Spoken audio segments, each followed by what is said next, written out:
오늘 우리에게 주시는 말씀은 사도행전 5장 12절로 16절까지 말씀입니다. 사도행전 5장 12절로 16절까지 말씀.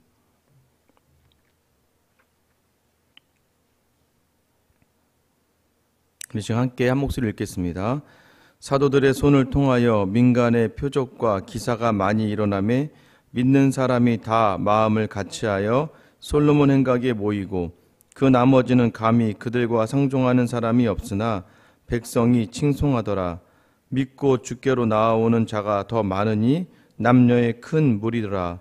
심지어 병든 사람을 메고 거리에 나가 침대와 요 위에 누이고 베드로가 지날 때에 혹 그의 그림자라도 누구에게 덮일까 바라고 예루살렘 부근의 수많은 사람들도 모여 병든 사람과 더러운 귀신에게 괴로움 받는 사람을 데리고 와서 다 나음을 얻으니라.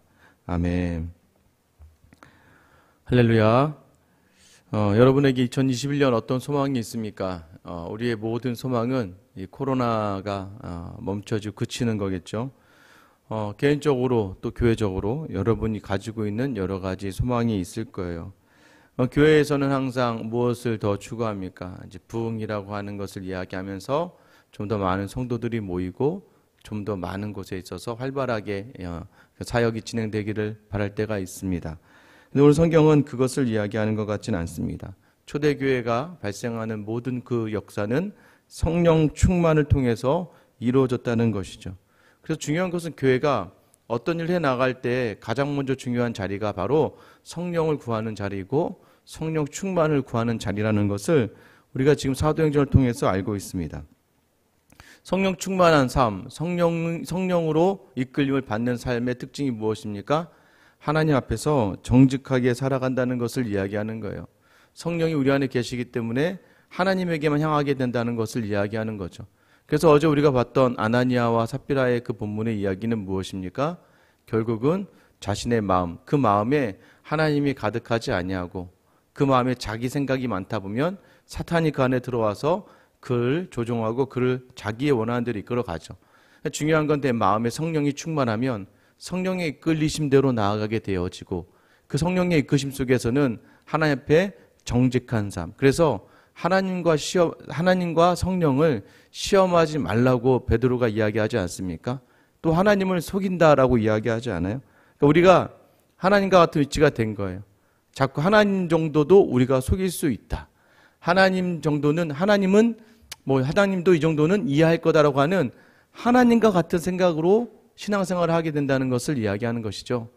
그곳에서 바로 이 둘 아나니아 삽비라의 죽음을 통해서 초대교회에게 주시는 마음이 뭐라고 제가 말씀드렸어요?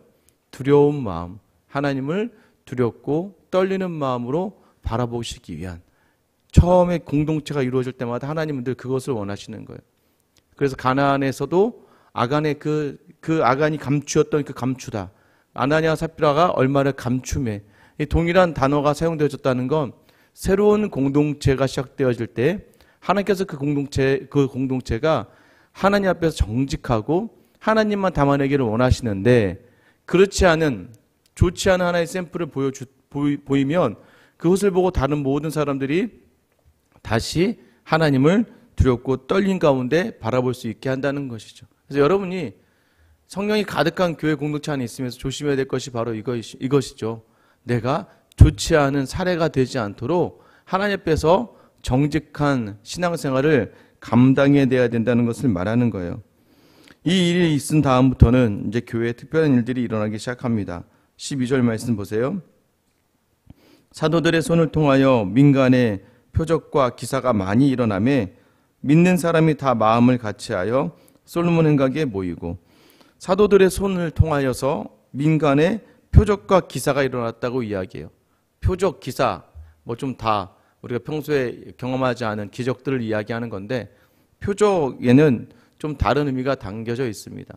표적은요, 앞으로 무언가를 목적하면서 나타나는 일들이에요. 그러니까 예수님이 하신 그 기적의 일들을 전부 다 표적이다라고 이야기하는 건 무엇이냐면, 오병이어와 같은 표적을 일으켰다. 그것은 무엇을 이야기하는 거예요? 생명의 떡이 자기 자신이다라는 걸 드러내기 위한 하나의 기적이라는 거예요. 그러니까 이 기적이 그냥 기적이 일어난 것이 아니라 이것이 무언가 하나님의 나라를 설명하기 위하여 하나님의 나라와 연관된 일들이 그 손을 통해 일어나는 것, 그것을 표적이라고 이야기하고요.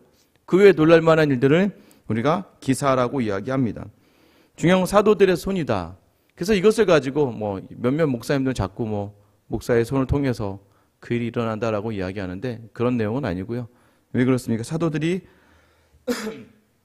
기도한 내용이 있잖아요. 어떻게 기도했습니까? 사도들이 베드로와 요한이 안진뱅이를 일으켜 세운 다음에 종교 지도자들에게 끌려간 다음에 그 다음에 돌아왔을 때 그들이 모두가 다 같이 기도했던 내용이 사도행전 4장에 나오는데 사도행전 4장 30절에 보면 이제 29절부터 하나님 우리를 감찰해 주세요. 그들의 억압과 핍박으로부터 우리를 감찰해 주세요라고 이야기한 기도와 더불어서 한 가지 기도가 무엇이었습니까? 손을 내밀어 병을 4장 30절이고요. 손을 내밀어 병을 낫게 하시옵고 표적과 기사가 거룩한 종 예수의 이름으로 이루어지게 하옵소서. 사도들이 그렇게 기도했습니다. 주님, 이러한 핍박 속에서도 우리가 주님을 전하는 데 있어서 하나님 함께 하심을 경험하는, 하나님 감찰하신 하나님을 경험하게 하시고, 두 번째는 무엇이에요? 우리가 하나님의 이름을 주의 이름으로 전하는 모든 자리에서 우리의 손을 통하여 병을 낫게 하시고 표적과 기사가, 여기까지 좋아요. 표적과 기사가 일어나는 건 좋은데 누구를 통해서요? 예수, 거룩한 종 예수의 이름으로 이루어지게 하소서라고 이야기합니다. 결국 표적과 기사는 모든 것이 예수 그리스도의 이름으로 이루어지는 것만이 이제는 우리가 인정할 수 있는 것이라는 거예요. 그래서 많은 이단들이 처음 시작은 이렇게 시작합니다. 정말로 이단의 처음 시작의 자리에서 여러분 표적과 기사, 기적이 일어날 때가 많이 있어요. 유명한 기도원도 저도 어렸을 때부터 저희 부모님 따라서 많이 다녔던 기도원인데 어렸을 때 병이 낫기도 하고 축기가 일어나기도 하는 일들이 많이 있습니다. 근데 중요한 건 지금은 다 이단이 되었습니다. 왜 이단이 되었습니까? 하나님이 주셨던 그 놀라운 권능들, 하나님 주의 이름으로 할 수 있었던 많은 일들을 그 일이 누구로부터 이루어졌는지를 처음에는 기억하고 있지만 시간이 흐르다 보면 어떻게 된다는 거예요? 그 마음에 자신이 이 일을 행했다고 생각하는 것도 일어나서 결과론적으로는 그 이단의 모든 끝에서 누가 남게 된다는 거예요? 예수 그리스도의 이름이 남는 것이 아니라 사람이 남게 되니까 이단이 되는 거예요. 여러분들 그래서 우리가 중요한 건 교회는요 사람이 남아서는 안 됩니다. 좋은 교회면 좋은 교회일수록 그 사람의 이름이 남고 그 사람의 잔재가 남아서는 안 되는 거예요. 오직 예수님의 이름만 남아질 수 있어야 됩니다. 저는 우리 교회가 앞으로 계속해서 그 예수 그리스도의 이름만 남겨질 수 있는 귀한 은혜가 있기를 축원합니다. 여러분의 삶의 자리도 마찬가지예요. 자꾸 나를 드러내고 나를 자랑하고 아나니아와 삽비라의 특징이 뭐였어요? 물질로 그렇게 섬기면 자신을 자랑할 수 있었고 칭찬받을 수 있었다. 바나바가 그렇게 칭찬을 받았으니까 그게 바로 물질이었다고 생각하면서 세상적인 관심으로 나아가는 거예요. 교회 자리도 마찬가지입니다. 자칫 잘못하면 세상에 그런 가치관이 그대로 들어와서 자기 자리를 자기가 했다고 생각하는 그러한 교만 가운데 있을 수가 있어요.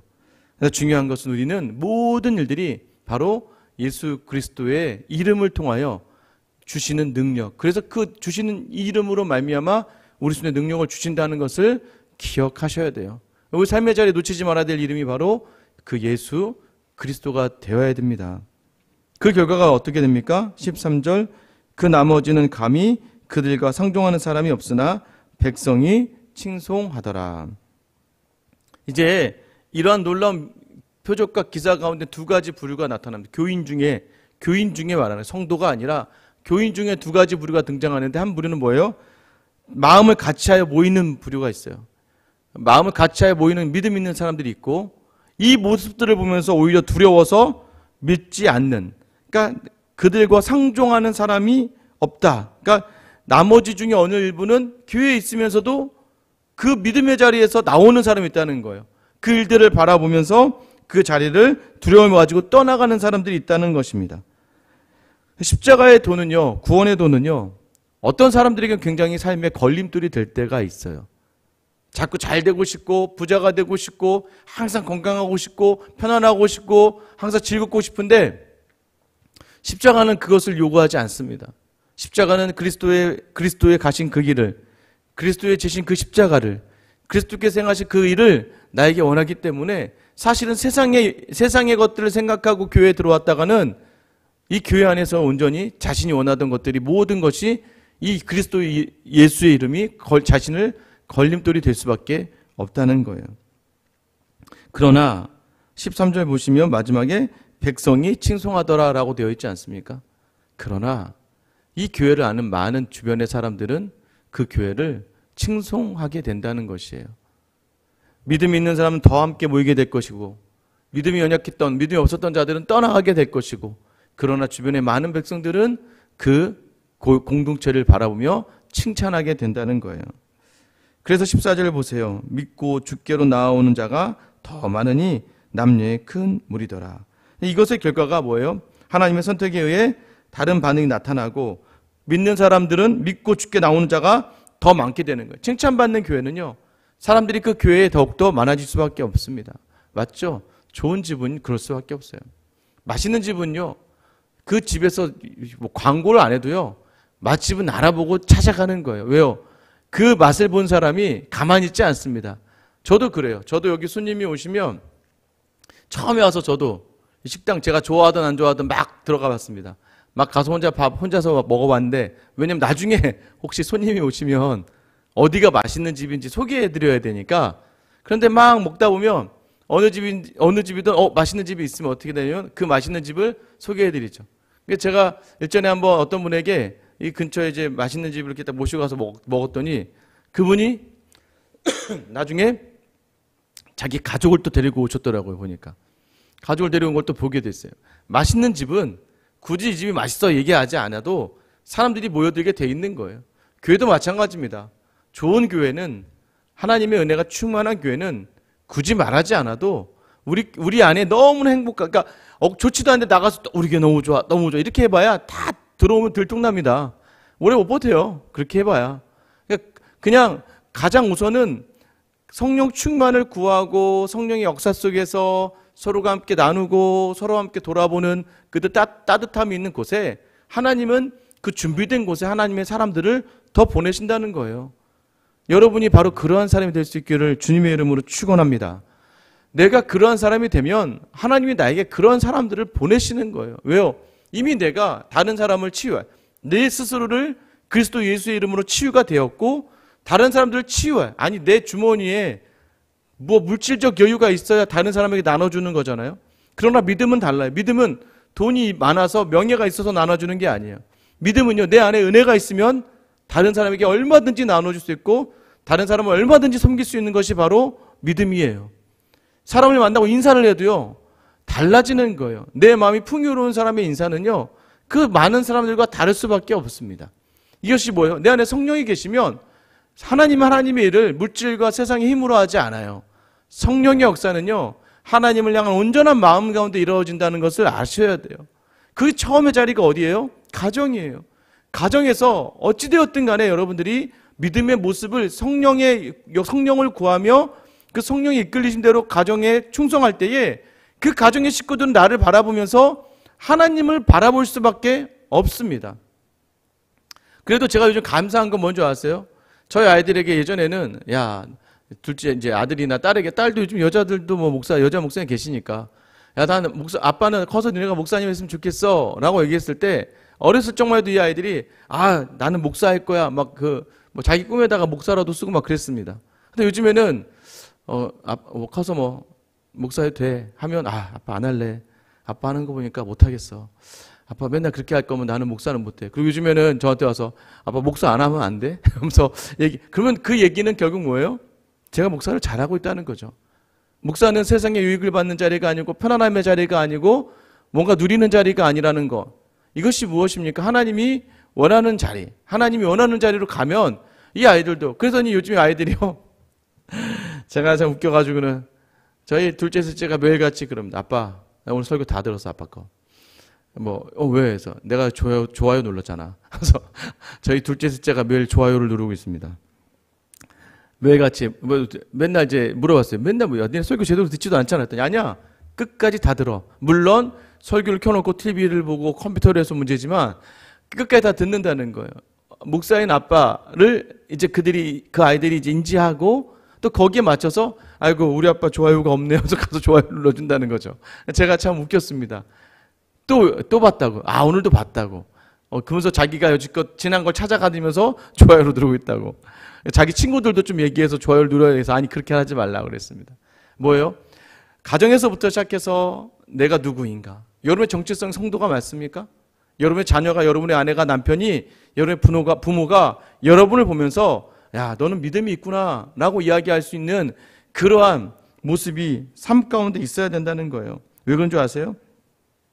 그것이 바로 능력이기 때문입니다. 여러분 기적이 뭐라고 제가 말씀드렸어요? 어제 하지 않은 걸 오늘 하는 게 기적이에요.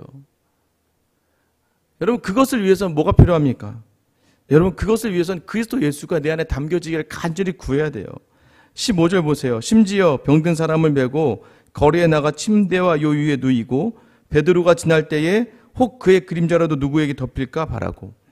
이제요 그 표적과 기사가 너무 충만해지기 시작했습니다. 베드로는요 지나가다가 베드로의 그림자만 밟아도 나았다라고 해요. 그러니까 이게 결국 이제 고대 교회, 초대 교회 당시에만 해도 그림자는요 어떤 사람의 인격이나 영역 또 어떤 모양이든지 관계가 있다라고 이제 얘기했어요. 그러니까 그렇게 생각하고 있었어요. 그림자는 그 사람. 우리도 기억나시죠? 예전에 선생님의 그림자는 밟지 않았다. 왜냐하면 그 그림자는 그 사람과 우리나라도 그런 생각이 있었던 것처럼 유대 땅에도 그랬습니다. 그림자는 그 사람이다. 그 사람의 능력이다 라고 하는 그런 마음이 있었기 때문에.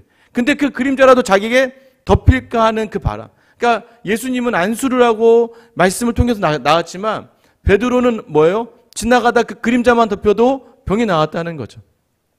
근데 더 나아가서 어떻게 돼요? 사도 바울은 어떻게 됩니까?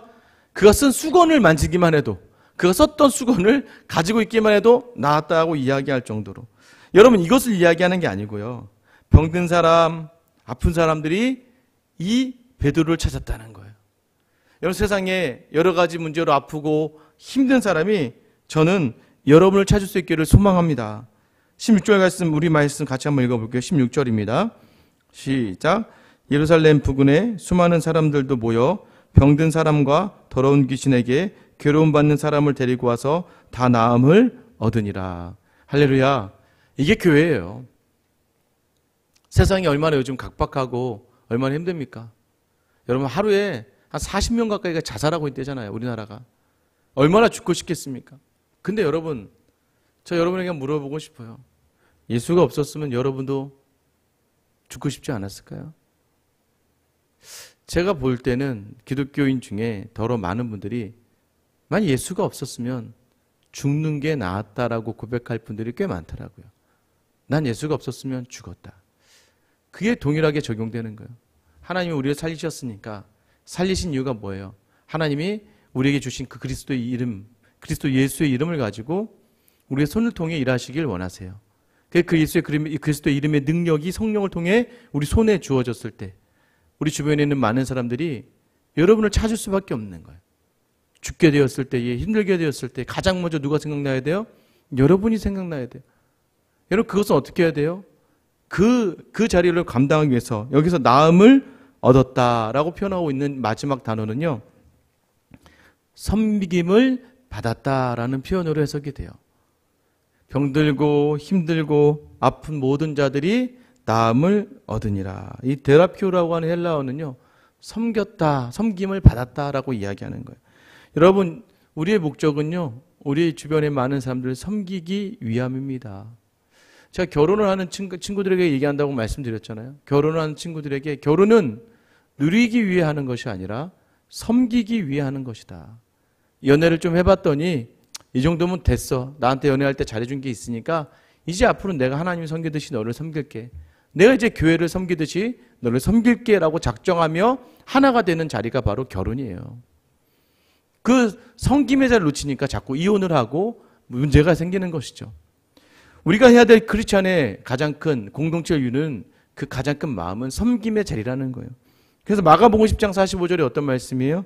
인자가 온 것은 섬김을 받으려 함이 아니라 도리어 섬기려 하고 자기 목숨을 많은 사람의 대속물로 주려 함이니라. 예수님은요 죽음을 선택하셨습니다. 왜 그렇습니까? 그것이 우리에게 온전한 나음을 주기 때문이죠. 예수님이 하나님이 원하셨던 그 방법대로 나아가신 자리는 바로 섬김의 자리였다는 거예요. 우리를 하나님께서 부르시고 우리 안에 성령을 채워주시는 이유는 우리를 통해서 누군가 나음을 받기 위해서라는 것을 여러분이 기억하셔야 돼요. 저는 우리 교회가 그런 복의 통로가 되는 교회가 되기를 소망합니다. 하나님이 아브라함을 부르신 이유가 뭐였어요? 너는 복이 될지니 너를 축복하는 자를 내가 축복하고 너를 저주하는 자를 내가 저주할 거야. 왜요? 복의 통로이기 때문입니다. 우리는 복의 통로가 되는 하나님의 자녀들이에요. 하나님은 우리의 손을 통해 일하기를 원하세요. 그래서 우리가 나아가는 자리는 나음의 자리가 아니에요. 우리가 나음을 받는 자리가 아니라 우리가 나음을 주는 자리가 되어야 된다는 것이죠. 그것이 바로 섬김의 자리를 놓치지 않는, 이 섬김을 온전히 감당하기 위하여 우리에게 필요한 것, 교회에 필요한 것은 바로 성령의 역사예요. 그 성령만이 우리를 성도되게 하고 그 성령의 능력만이 우리의 가정을 살리고 그 성령의 역사를 통해서만 교회가 온전하게 된다는 것을 말씀해 주시는 거예요. 다시 한번 우리의 마음을 돌아보셔야 돼요. 저에게도 우리 교회 올해의 계획, 이런 교회가 되고 싶고 이런 교회가 되고 싶고 이렇게 교회가 성장하고 싶고 하는 마음이 있지만 그 중심에 무엇을 놓치면 안 되냐? 성령이 나와 함께 하시길. 주님, 내가 주님의 손이 되겠습니다. 주님, 내가 주님의 섬김의 도구가 되겠습니다. 주님, 오늘 내 안에 오셔서 성령 충만하게 하여 주셔서 나로 하여금 가는 자리마다 하나님이 기뻐하시는 그 섬김을 감당하는 하루가 될 때 여러분의 가정이 천국이 되고 이 교회에 많은 사람들이 모여오게 되어 있는 것입니다. 오늘 다시 한번 우리가 어떤 자리로 서야 되는가, 이 자리를 돌아보며 하나님이 원하시는 교회, 또 하나님이 원하시는 성도의 자리에 설 수 있는 여러분 될 수 있기를 예수님의 이름으로